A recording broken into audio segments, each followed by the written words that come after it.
Do we have you? You do. Fantastic. Thank you. Are we set to start again? Fabulous. Okay, we're going straight to item 2.8. Sian, thank you for your patience. Welcome back. Thank you. Are you on your own on this one? No, I think Leslie is there. Leslie, I there see she her is. coming into the table there. There she is. Yeah. And Tamil, I think also, yes. Tamil, welcome.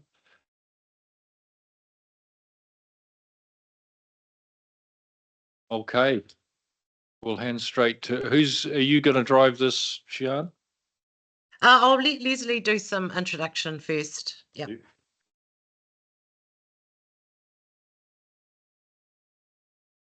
Leslie, thank you. Thank you, Your Worship.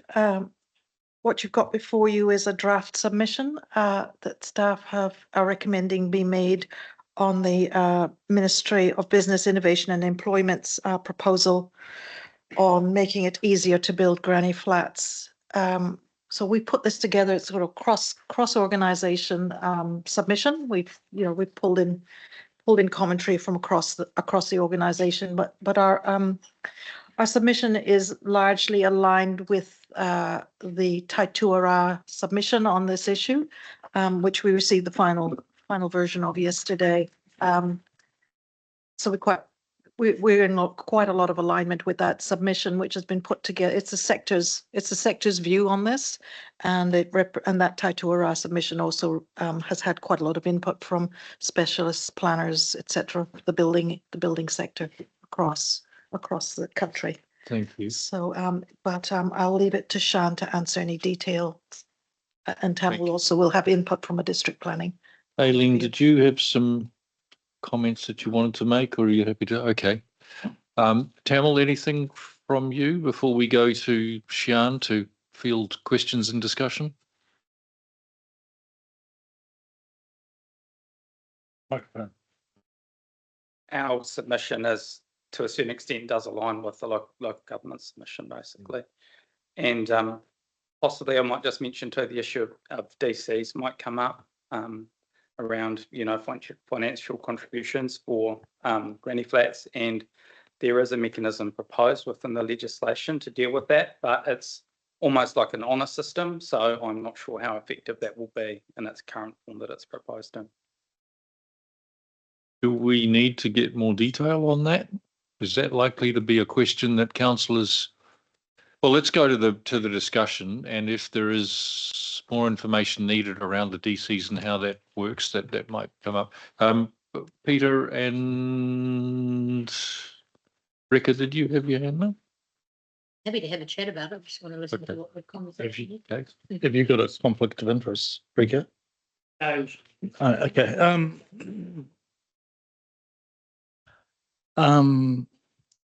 I can see a lot of work has gone to this, to produce an 8-page thing, but I was left with the impression, or I was left feeling a bit disappointed, in the sense that I felt the overall submission was, hey, this is not a good idea, where my gut says that anything we can do that's going to facilitate the building of dwellings for people to live is got to be good. Given everything we know about the difficulty of housing people, and it seemed to me that I get the concern that we would have, that we don't want a whole lot of checks being put up because people basically feel they've got the freedom to build anything, and not go through not have the constraint of consent and so on sitting around them. And so I ended up concluding that it was that concern about what we might end up with in the district of substandard dwellings of this size, and I kind of felt that maybe that's what is driving the submission, rather than thinking, wow, how can we really get behind facilitating the construction of more dwellings in our district? So, without going into the specifics, that's the sense of what I got, and what I hear is this aligns with what LGNZ is saying. But maybe there are times when we shouldn't be aligning with what LGNZ said. We should be thinking, what is it that we need for our district? And I think we need a whole lot more housing. And therefore, if this is going to be 60 square meters, all this thing around, facilitating granny flats, what is how do we address our concerns, but at the same time try and get wind under the wings of something to help build more dwellings? So that's a statement. Please do. Yeah. I found the report quite negative as well. I'm concerned that our district has its own unique set of challenges and housing issues, as do places like Queenstown. I think we have controls in place where you have to build, a legally safe, inspected dwelling regardless of the size of it, so that is captured through those other processes. I'm thinking of our visit to Manaia and the aquaculture industry and the lack of ability to house staff. We could, had a guy say to us, we could expand our business and give jobs to the people who want to come back to that community if there was a vehicle to enable people to build these minor dwellings. So I'm kind of toe-talking my colleague across the way and adding my voice to his concerns. Thank you, Councillor. Rekha, please. Mike. I'm just really keen to have the conversation. Reading through this, I have some concerns. I absolutely see the need, but to use Peter's language, if someone was to create a shack, and maybe I understand that they would need to have LBPs build it and it would need to be built to the code, but let's say this property on this 60-metre dwelling on Peter's property was too close to the boundary on mine. How would I then take steps to remedy that? I would involve the council. Council has no, they don't know that this dwelling is there. That takes up council time and resource. How is that recoverable? Is that just a cost to ratepayers? So there's some practical questions around that. I know in Whitianga at peak times we have real concerns around water and water supply and water usage. Let's see if we had a whole bunch of these pop up, and then there'd be more pressure on not just the infrastructure, the rubbish collections. Why are we, we're creating more and more of everything. How is the council going to pick up on this? And so for me, I think it's really trying to do something positive, but I have a lot of questions around how this will work in a practical sense. And it all just keeps coming back to the council carrying the can, therefore the ratepayers picking up more cost.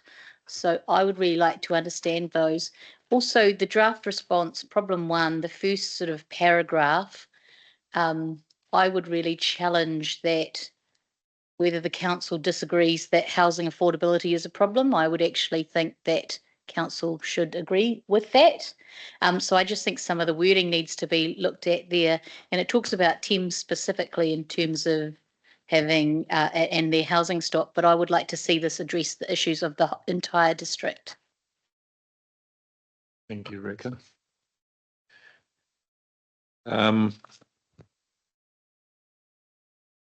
I'm finding myself, and I'm thinking of one property that I used to live almost next door to in Whitianga, which had a small unit on it.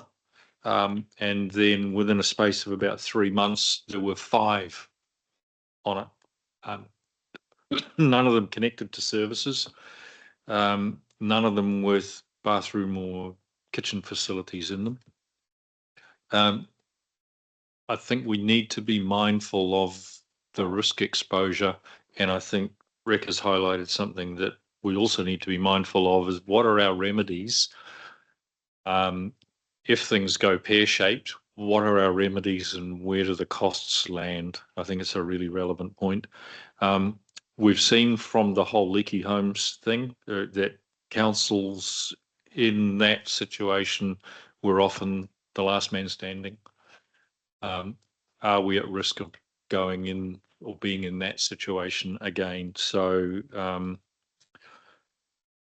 I'm interested to hear the discussion and see what other points that councillors, I mean, we're all critically aware of the need for housing.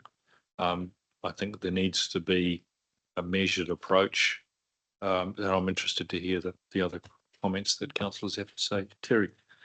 Yeah, I'm kind of supporting of the 60 square metre property, but having some controls that council feel that they have some sort of control over that. But in a way that speeds the consenting process, makes it an easy path for them to get to that project, but at least council can then gauge capacity, can gauge those things around connections to sewage and all those things. So, yeah, so I support it, that it's an opportunity that, and it will be different in different areas. I know in areas, some will end up being not granny, but other things. But the proposal has got some merit as long as it's got some controls. That's my point. Terry, do you think that the proposed submission supports your desire or works against it? I think it's a good submission. I think. Does it work for and against? I'm not really. As long as I can see in there that the council is providing an option for easy tracking or fast tracking of consents. That's what I'm after, and maybe Tamil will tell us how that should be approached. So to Chair, I can respond. I think in general, my first comment would be that it feels very rushed, and that I think that's reflected in council submission. That we're certainly supportive of the idea and the ethos behind that, but I think it's been very rushed, and a lot of the submissions focused on the how, and that's the big challenge. There's a lot of sound bites about what it would deliver, but we're kind of focusing on how that would work and how it would be achieved. And it doesn't feel like there's been a whole lot of thought into some of those key things that we as a council would need to consider and manage effectively to deliver it. Aileen. Yeah, so just having a look at the Taitoa submission, what they're basically saying is that the government have got the problem definition wrong, and then they've come up with a solution that's going to have unintended consequences and therefore won't address the actual underlying issue of affordable housing and there not being enough of it. The Taitoa submission actually goes on to make some suggestions, and I'm just smiling. Suggestion number 1 is shorten the consenting time to 10 days and use MB's $71 million excess building levy fund to pay for councils to do the consents, thereby saving the owner time and money. Don't believe for 1 minute that's going to come off, but yeah, the cost thing is absolutely is a concern for council, and you would have seen the unfunded mandates report that was put out by LGNZ the other day, and potentially the government then retaliated too about looking at our costs every line by line. But this absolutely is an instance where we potentially have additional costs put on us. The Taitoa submission goes through in a lot of detail, and these are practitioners, with a lot of experience about what actually goes wrong inside these processes. And so, firstly, they're saying, are actually granny flats, is this actually the problem, or is the problem actually houses and subdivision and infrastructure and so on and so on? So it kind of feels like the government's throwing something at this massive problem to try and fix something, but they're just fiddling with a little widget in the middle of it, I think is kind of the gist of the Taitoa submission. It goes on to make other suggestions instead of the proposals in here, but yeah, I would endorse the staff response here. I mean, I know it's not going, hey, we've got the solution, because we don't, but what they're saying is this isn't the solution because actually we're not fully understanding what the problem is. Thanks, Aileen. So where we sit at the moment, I think, is we've got a submission that we can endorse as a council, and we've got the ability in that submission to ask our chief executive to make any editorial changes or take on board any of the points that councillors want to make today. It's a very tight timeframe. I think it's 12th of August, so it's Monday. It's got to be in. It feels like there's a lot of work gone into this, and it's not ideal. And as Aileen says, it doesn't address the problem specifically that they're trying to solve, but we don't have a whole lot of other options in front of us at the moment. So I might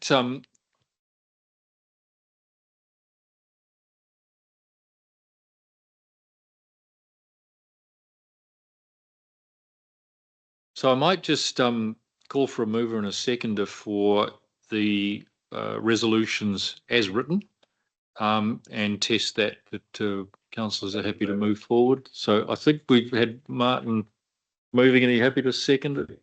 All right. So we have a mover and a seconder for the resolutions on page 397. All those in favour? Those against? That's carried. Thank you. Appreciate that. Voting against? Thank you, Councillor Rebel. Did you want to add anything else to that, or your earlier points? Yeah. Comes out of disquiet and what have you, but you know, that's okay. Yeah. Thank you. An abstention. Terry, were you an abstention or were you in favour? In favour. Thank you. Thank you. All right. Did we get Councillor Gottlieb's vote on that? If you didn't hear from me, I voted for it. Thank you, Kerry. Appreciate it. All right. Okay.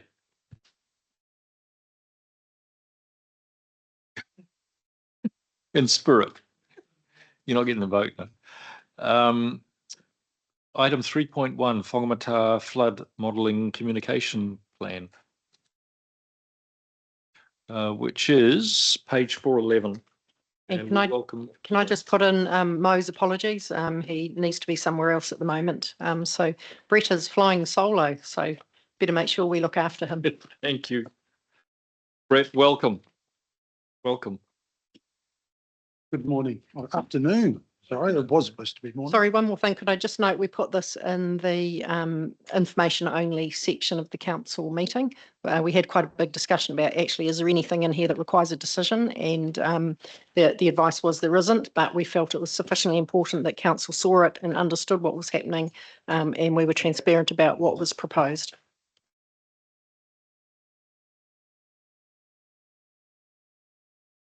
Over to you, Brett. Thank you. Morning, Your Worship, and afternoon, Worship and councillors.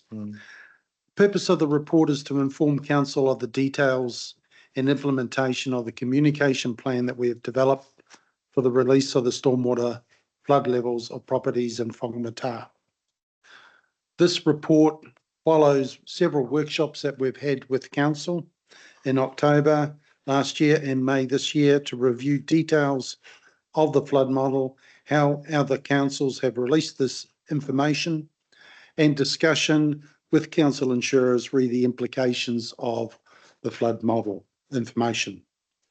It should be noted that council has never undertaken this type of exercise before, and therefore some tailoring to our approach may be needed along the way. And we may be changing things as we see reactions, as we get feedback from residents, etc. The aim is that this will be the model that we will use to continue flood model release for areas such as Matarangi, Cook's Beach, etc. A crucial element of the project has been to model flooding in Whangamatā in order to guide decision-making on new developments, to gauge where infrastructure investments are needed, and to mitigate flooding risk for existing properties, and also to inform property owners of the potential risks. The model evaluates current performance of the existing stormwater infrastructure within the catchment, assessing the frequency and extent of inundation, and it then provides us a model for comparing potential effects of different improvement actions that we can take. For example, this may reduce flooding in a particular area by 50 mils or 150 mils. The model will allow us to do that. The model shows probable flooding of 1 in 10 and 1 in 100-year flood events, given the current stormwater infrastructure. It should be noted that maps don't foretell the future. They offer a probable guide to areas that will likely be flooded to some extent. And there is a standard disclaimer on the web page advising viewers of that. During the development of this, we contacted several councils to review how they developed and deployed their flooding mapping communication plan. We found that Tauranga City Council was a very good model, and we have used many of their templates and adjusted them to suit ourselves. So we have tried to learn from others.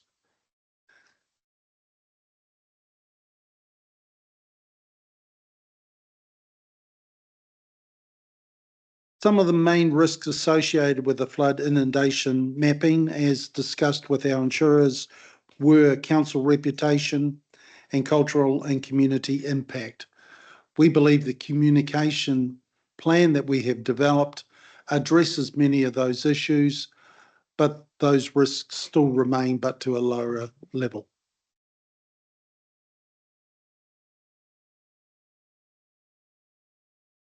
The flood model communication plan involves the development and deployment of flood model on the hazards page. We have that page now available in draft.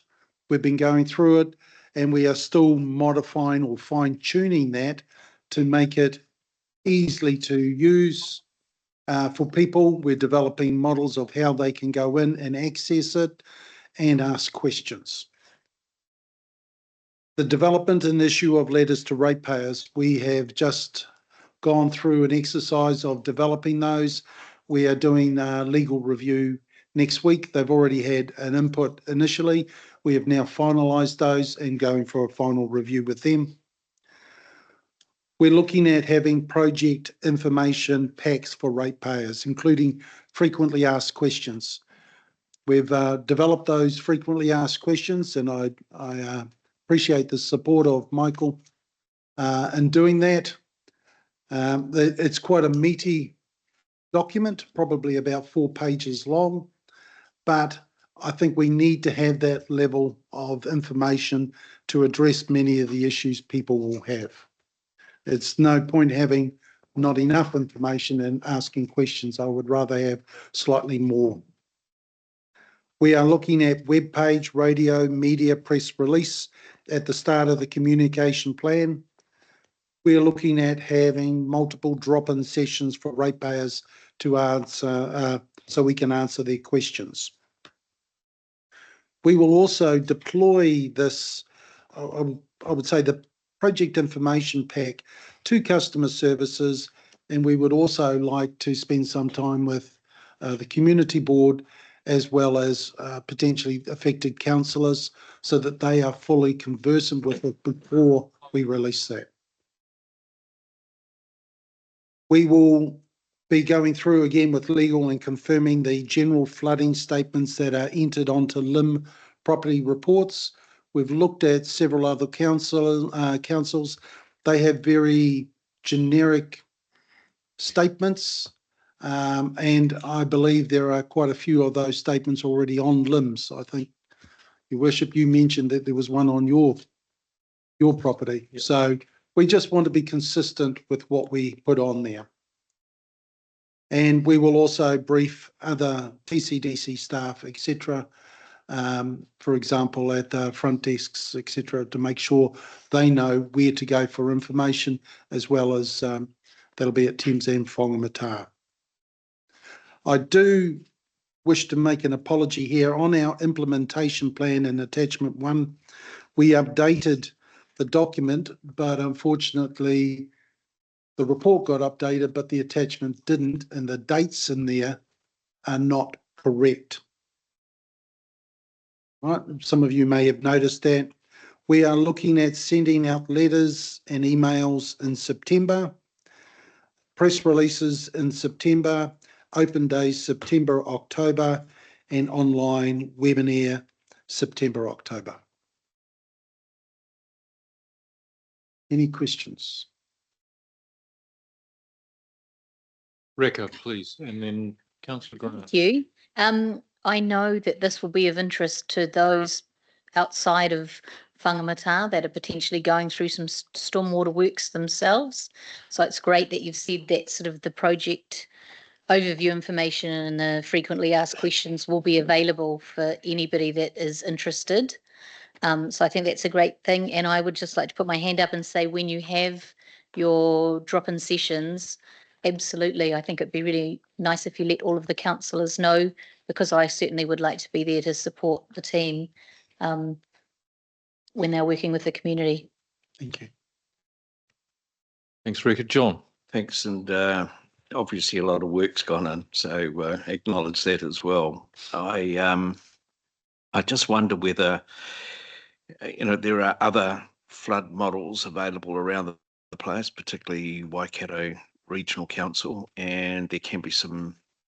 There will be some confusion, I would imagine. So that's a question, not a statement.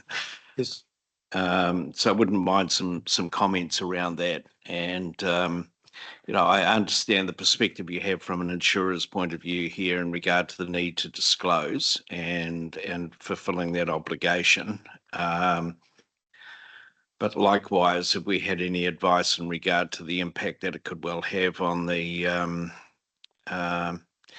on insurers' attitudes in regard to offering cover on some of these properties and the implications that could follow? The first question through the chair. There are other flood models in WRC on their hazards portal. I actually took a resident through this recently, took them through the computer page to do it. There are several hazards in there. There is coastal inundation. There is also flooding information. We are calling our stormwater flooding completely different. Coastal inundation is obviously from the sea. Flooding is typically coming through streams and flows through the catchment. Our stormwater is water that will fall on the township and can't be got rid of, when therefore causes flooding. So if I could just, I'm just thinking of someone who is looking to try and get some understanding of a flood risk on their property. And what that's describing is that there are multiple risks. There is the inundation risk, there is flooding from rivers and streams, and then there's storm flooding. So will it be clear when someone is looking at this that it's only looking at one aspect of the flood risk for a property and not the total? Very good question. We need to be very clear when they approach that page that this will be stormwater flooding only, and that we have I wouldn't call it a disclaimer, but a clear statement definition stating this is only this information. If they wish to look at coastal inundation or other flooding, even geothermal activity, earthquakes, etc., tsunami, they're all on other sites. And the particular person who contacted me last week was looking at buying a property in Whangamatā and was concerned about coastal inundation. So I showed them how to access the page, how they could change the sea level and then look at the impact on that property.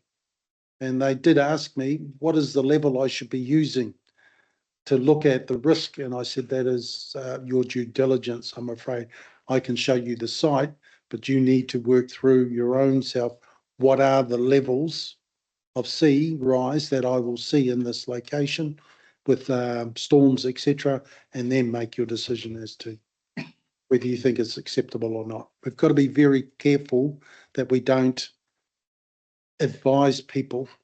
We've got to give them the information.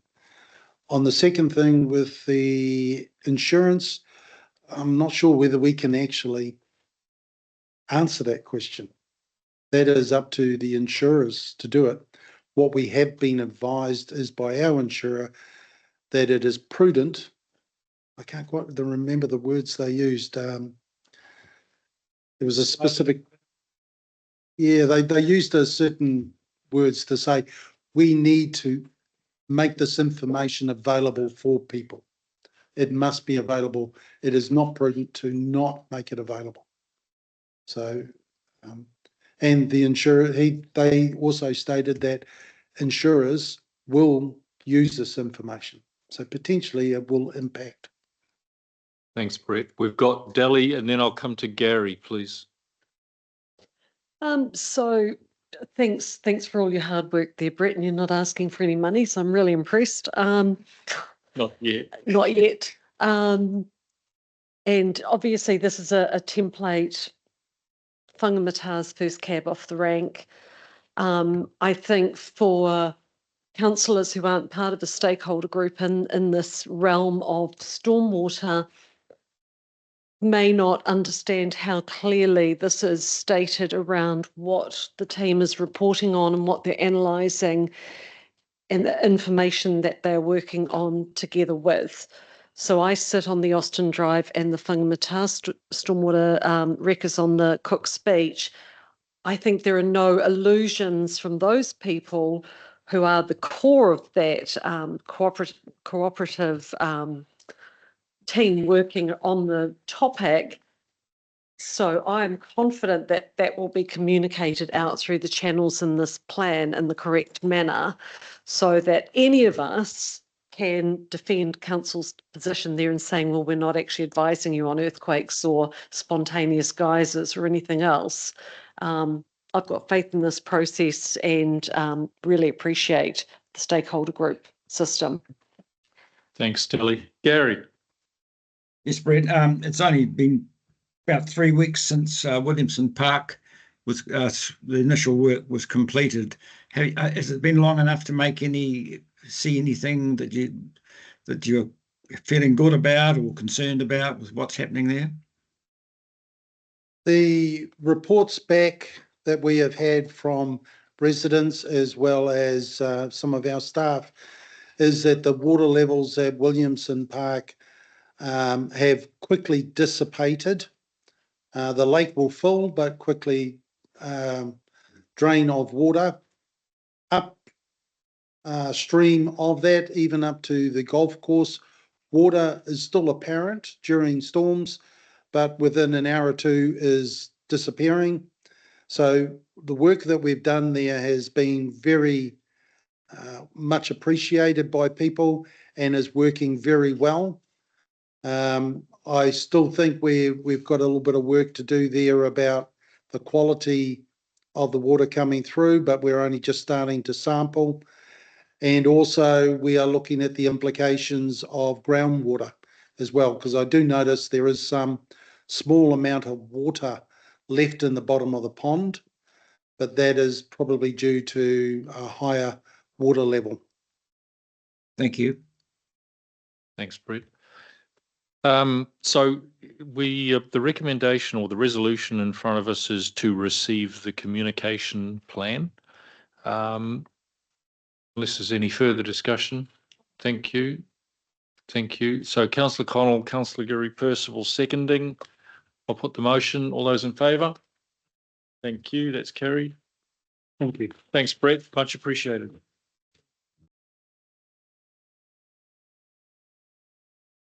CE report.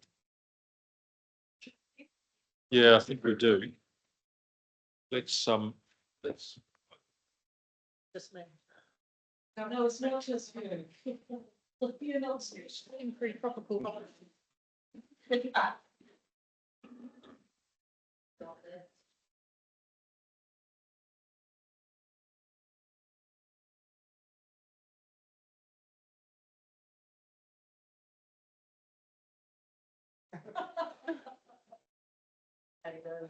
All right, I just.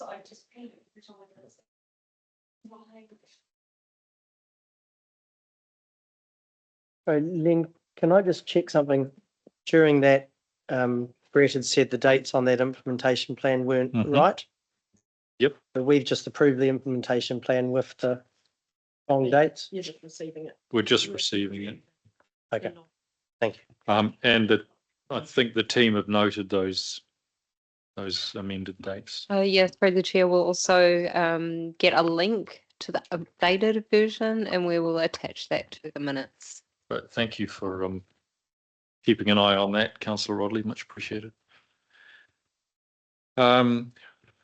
So Chief Executive Report, do you want to kick us off or straight to Hayden? I'll hand over to Hayden so he Okay. can go away and get some work done afterwards. Okay. Through the chair, I'll take the report as read. I'll just give some highlights as to these results. So these results are the draft June results. So the team worked really hard to kind of get the results out in time for this meeting in a draft state, because basically what happens at the end of the year, we have to do a whole lot of sort of year-end reviews and a lot of year-end adjustments, which is basically what we're doing at the moment in the build up for audit. So we're working on that as we speak. In terms of the results, similar to sort of what we've seen in April, we've still our operating performance was favourable against both reforecast and annual plan. However, our capital performance, basically the revenue that we get from subsidies and grants is tied to our capital expenditure, and there's a timing issue around some of the stormworks that we've done. So when we do those stormworks, that revenue will come in. So it's now likely to come in 24-25. CapEx finished at 42.8 million versus an overall budget of 66 million. And Treasury and debtors are, as sort of reported at the risk and assurance meeting last week. Probably the only area where we had one variance or major variance was in wastewater. So that was to do with the felling of the pine trees that we have in our wastewater disposal fields. There was a decision made to defer that till next year based on log prices. So yeah, that was sort of Which area, Hayden? Is where Whangamatā? Yes, it's within the wastewater activity, but yes, it's in Whangamatā. Yeah. And just to note that there'll be a report coming, I think, in the next meeting to approve the carry forwards from the CapEx budget. So at first glance, that number's quite big, but when you break it down, so it's around 16 million. When you break it down, 8 million of that is timing issues around the roading, and that's sort of out of our control post Cyclone Gabriel and so on. 4 million of it is toilets, which is from TIF fund, which have been kind of aggregated up and so that we can do that efficiently, which only leaves a $4 million rats and mice carry forward. So at first glance, it looks not so good, but at second glance, actually, I'm reasonably pleased by that. Thanks, Aileen. And there was there was just one further adjustment that we have to make to these accounts. I noted the endowment fund revenue was ahead of budget, and the reason for that is that some of that needs to be carried into the next financial year because of how the the rent period crosses the financial years. So we'll make that adjustment as part of the final accounts. Thank you. Questions, discussion? Rebecca? One question around the vested assets at 4.8 million. Is that poo-poo? No, so vested assets are a year-end adjustment. So we basically get all the assets that have been vested into council for all the, resource consents and that, and then we recognise the revenue associated with that, and then the asset obviously goes into our books. So it's things like road-in reserves and bits of road that have been vested into council and become a council asset. Okay. So you haven't Big done number. that work yet, is that what you're saying? No, that's what we're working through as part of the year end. Yeah. Thank you. Thank you. Peter, go ahead. Just a question around the solid waste. This potentially is a good story, is it?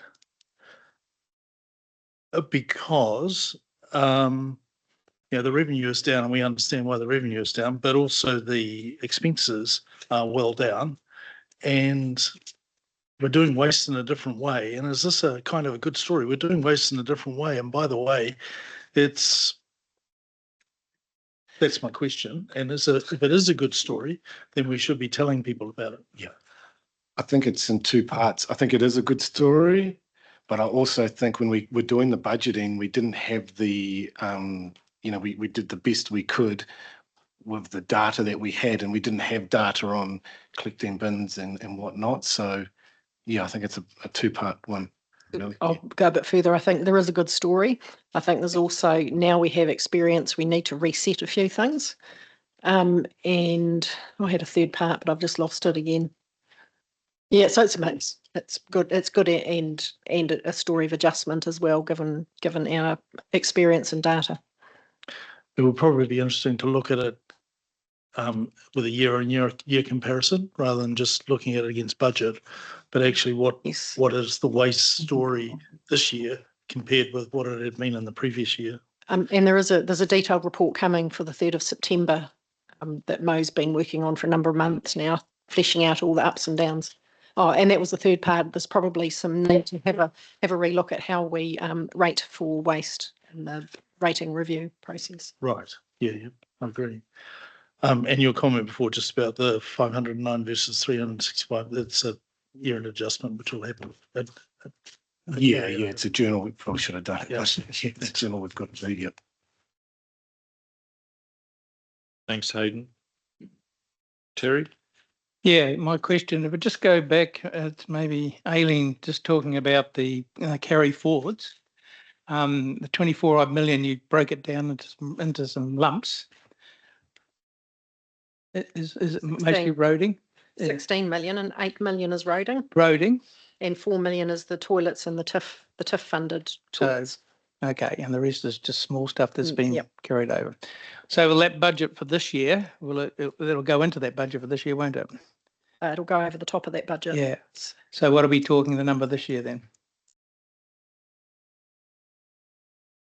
Total CapEx budget plus for this.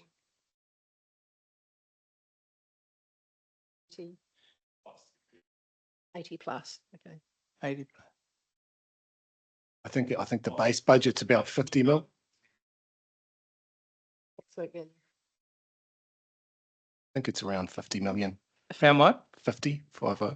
50. Yeah. With the carry forwards on top. Oh no, it'll be 58. 50, it'll be 66 with the carry forwards on top. Okay. Yeah. Okay. It's another tall ask, I suppose. So here we go. Okay. Thanks, Terry. Martin? Yeah, just on that local roading update, the second paragraph, page 422. Hang on. Do you want to let Hayden finish his bit? Oh, sorry, we're not there. In a second. I bet. Sorry. So if there's nothing else on finance.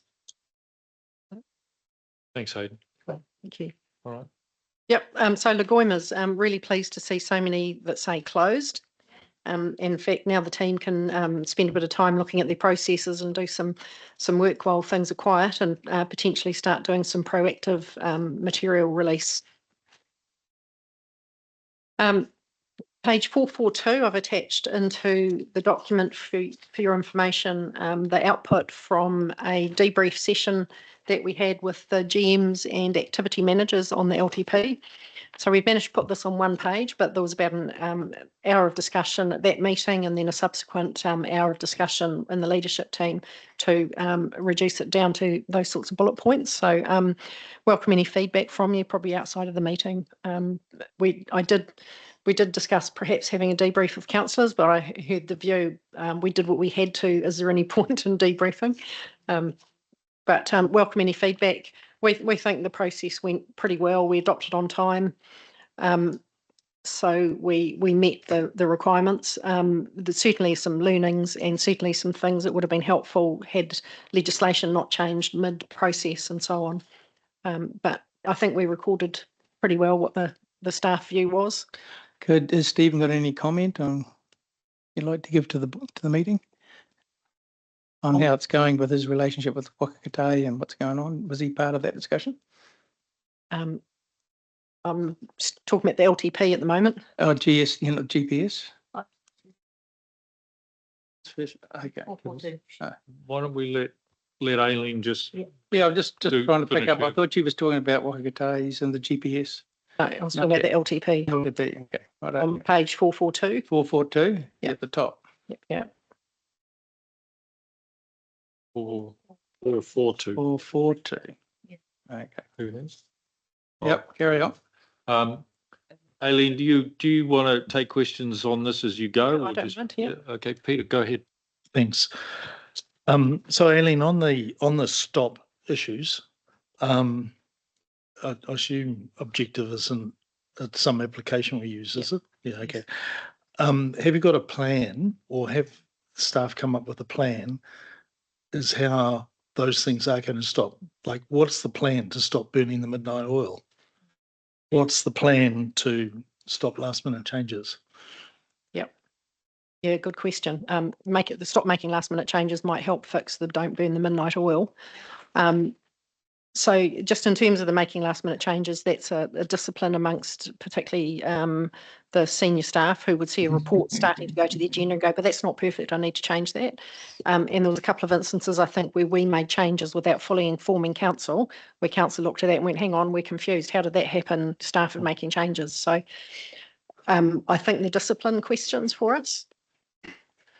Is part of it a resourcing question so that when we come to the next LTP, we need to have, hire in 3 guns to do whatever 3 guns do? Any CE that gets asked that question should definitely say yes, but I'm not going to. I think also part of that is about being organised and sticking to the plan, and I'm actually not sure that more resource would have fixed that. It was just the way things move so quickly and how we had so many pressures, and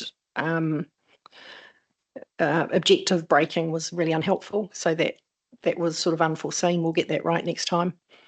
I think we had the resources we needed.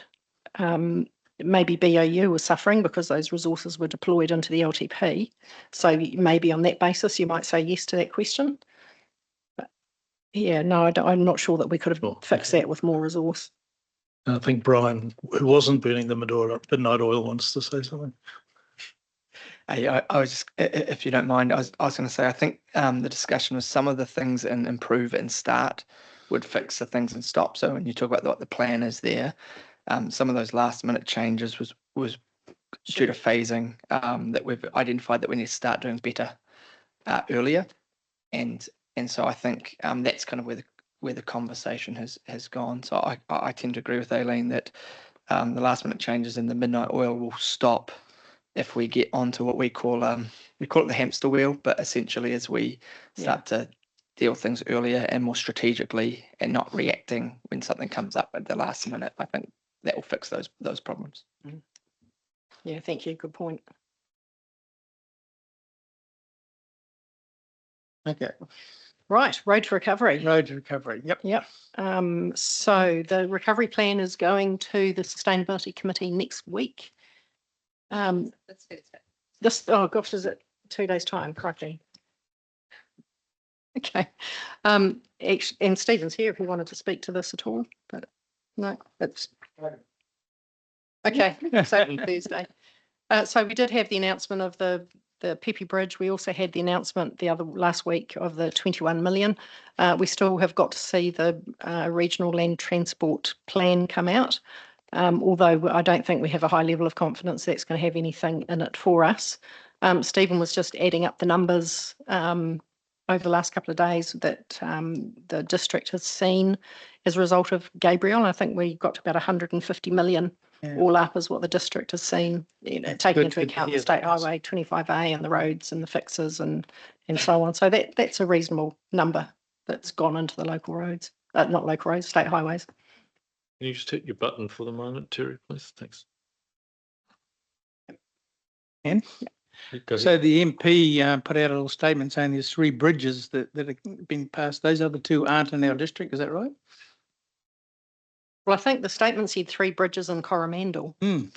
So I wasn't clear. And they were 3 different bridges to the bridges I was told by NZTA. So I never quite got to the bottom of that. Anybody know where they I'm are? quite sure where the line goes, but one of them is the bridge just before Furatoa. Right, it'd be Hauraki, I suppose. Yeah, I'm not sure as to which area it's in, but it's so that's one, and the other one is definitely out of the area. Right. So that would be Scott's Coromandel. Yeah, it is Hauraki. He means different things. When he says Coromandel, he's talking the MP's electorate. So it gets confusing. So just in terms of the local rating update, we have had a letter reducing our road safety funding. So we're just working through what that means. We employ staff that service 3 TAs, ourselves, Hauraki and Matamata Piako. So we'll have a conversation with their chief executives about what that means and how we might handle that. I'll envisage that coming back to you for a decision in due course, and I'm not sure what recommendation that would look like at this stage. 3 Waters, we're working through that. Hopefully you've got the bits of information that you need. The presentation from Paeroa, which was the Waikato Waters done well. We're still chasing detail and data from that. We've got Vaughan and Don and Kelvin coming on the 27th of August to talk to you about the output. You have the Martin Jenkins report now, and staff are trying to pull together a covering report that will sit over the both of them that will be Local Government Act compliant, which what that means is it'll have all the alternatives and costings for you to make a principled decision. There is a bit of challenge in trying to make sure that we're looking at comparing apples for apples with the 2 different pieces of work. And as I said, we're still digging into the data and trying to get access to some of it. The legislation has been reported back, and the RT version, which I had to go and look up myself, means the revision tracked version. So that's the track changes that this analysis was based on. Quite a few new things popped in, which seem to all be heading towards or pointing us towards the aggregation position. The one there that's underlined, you'll see that we have to consider we have to comply with any anticipated future requirements. So there's a few things like that that really is pointing us towards some sort of aggregation. Resource management forms are continuing at pace. Interestingly, the government is looking to do a major overhaul of the national direction. So the national direction is pieces of policy or direction that sit below the RM statute, but above the regional policy statement and district plans. So it there's in amongst that, there's stuff that actually directs us by deeming rules into our district plan, and then there's other parts that become policies that we then have to give effect to inside our district plan. So there's 14 pieces of national direction that they're proposing to amend, and they're doing 3 different packages of direction. So we're in for an action-packed year ahead of us as we deal with these coming through council for submission. They're aiming at the primary sector, housing and urban development and infrastructure, and the energy sector. Interestingly, they're all going to be driven by the RMA reform minister instead of the Minister for the Environment, which has been normal practice under previous governments. The one exception is the New Zealand Coastal Policy statement that remains with the Minister of Conservation, as it has done since the inception of the RMA. There's also a piece of work underway, which is the climate adaptation framework, and that's the reference group that I'm sitting on, and have a meeting in Auckland tomorrow talking about next steps in that. That's due to be reported back September, October for a bill in early 2025. It'll be a very high level principles type. In fact, I'm not even sure what that's going to look like. But there's a really huge program of work inside government having a look at climate change, natural hazards, and trying to tie those pieces together so they actually operate as a system. You've seen my comments on future for local government, which was, I put that in the Friday Councillor weekly update, and probably I've used language there that's a little bit less than objective. Very sad to see that fall by the wayside after the amount of work that went into it. And I've pointed to those previous reviews, which was the Shand review of 2007 and then the Productivity Commission review of 2018 that sort of say similar things, but it also fell by the wayside. The Shand report was so hard to find, I couldn't find it, and ended up having to go via some archive to actually locate that. Copy of it in my office. Oh, sorry, I didn't know. And the Korpu precinct, I've uplifted Lorenzo's wonderful words there. They were so nice. Again, they're a little less than objective, but they seem so nice that I've dropped them into the report. Ariki Tahi is going pretty well. There was a meeting last week on site that I believe one of the directors attended. Yeah. So that's launching into the design phase. I had intended to put some more detail in here, but I asked the question at 1 minute to the end of the meeting, and 15 minutes later they were still debating it.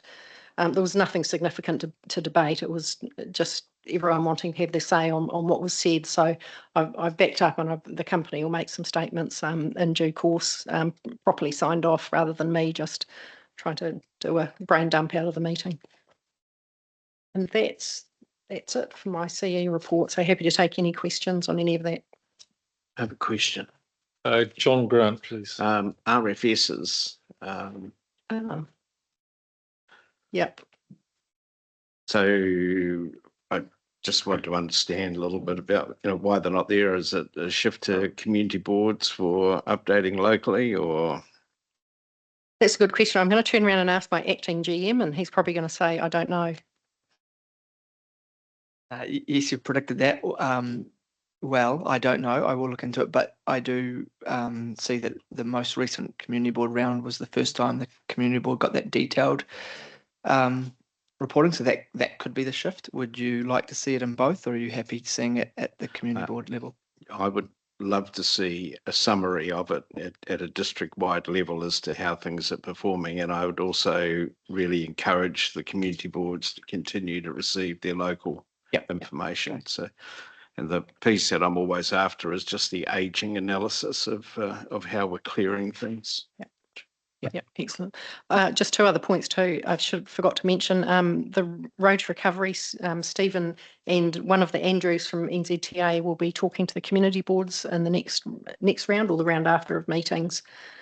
Just very keen that we keep roading resilience at the forefront of everybody's agenda.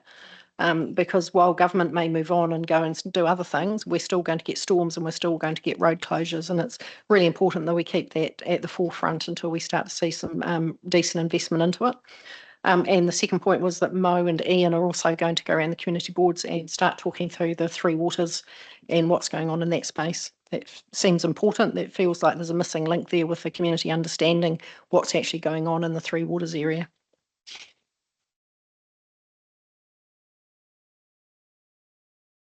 I had a feeling Peter had his hand up, but he's disappeared. He just had his hand up to say he had to pop out. Oh, okay, thank you. Martin, did you have a question? Yeah, just under the communications campaign towards the halfway down page 425, says it's got community service awards, but presumably we're also, and I'm looking across at Michael, they're also focusing on the business awards as well. Thank you. should have added in our nomination for the LGNZ Awards, which is super exciting that we're a finalist in one of the categories for our civil defence project. So that's super cool. And the application is outstandingly good. So if you haven't seen it already, there's a link for you coming to you to have a look at it, because it's very well done. Awesome, thank you. And that'll be at the awards dinner in Wellington, won't it? It's not far away. Less than 2 weeks. Next week, something. I think it's next. Was it week after? Thank you. Okay. Done. Thank you. Any other questions for Aileen? Thank you. Much appreciated. So we'll move to receive Chief Executive Report. Terry, second. Rekka, those in favour? Thank you. Kerry.